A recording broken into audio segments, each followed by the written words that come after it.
Smart বাংলাদেশের পাশাপাশি তরুণদের কর্মসংস্থানকে অগ্রাধিকার দিয়ে ক্ষমতাসীন আওয়ামী লীগ আসন্ন জাতীয় সংসদ নির্বাচনের জন্য তাদের ইশতেহার চূড়ান্ত করেছে।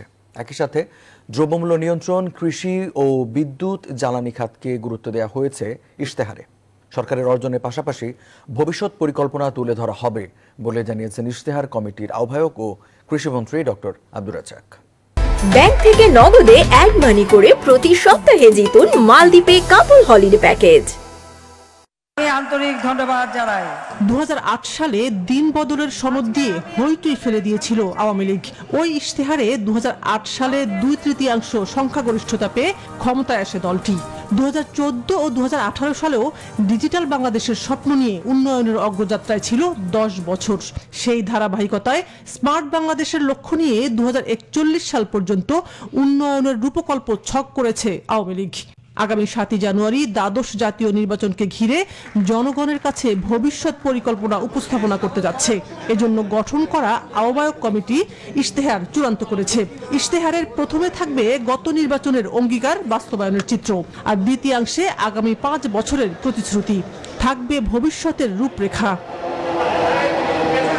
সোনার বাংলাদেশ আমি করতে চাই। তরুণদের কর্মসংস্থানকে গুরুত্ব দিয়ে আসন্ন জাতীয় সংসদ নির্বাচনের ইশতেহার তৈরি করেছে আওয়ামী লীগ। কৃষি উৎপাদন বাড়ানোর জন্য বিদ্যুৎ ও জ্বালানি খাতে থাকবে বিশেষ নজর। এছাড়া সুশাসন নিশ্চিত করা, দ্রব্যমূল্য নিয়ন্ত্রণ এবং আর্থিক শৃঙ্খলা আনার উপায় থাকছে আওয়ামী লীগের এবারের ইশতেহারে। এসব জানিয়েছেন ইশতেহার কমিটির আহ্বায়ক কৃষিমন্ত্রী আব্দুর রাজ্জাক।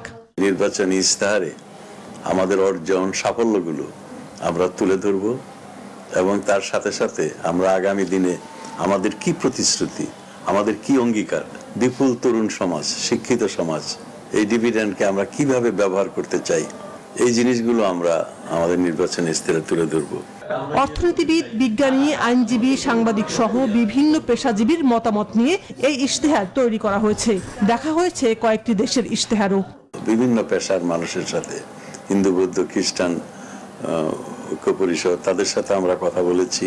বিভিন্ন দেশে নির্বাচনী ইশতেহার আমরা দেখেছি, ভারতের তৃণমূল কংগ্রেসের, ভারতের বিজেপির, কংগ্রেসের, যুক্তরাজ্যের লেবার পার্টির, কিভাবে উন্নয়নকে অব্যাহত রাখতে পারি, আমরা সেই জিনিসটার উপরও অনেক গুরুত্ব দিচ্ছি।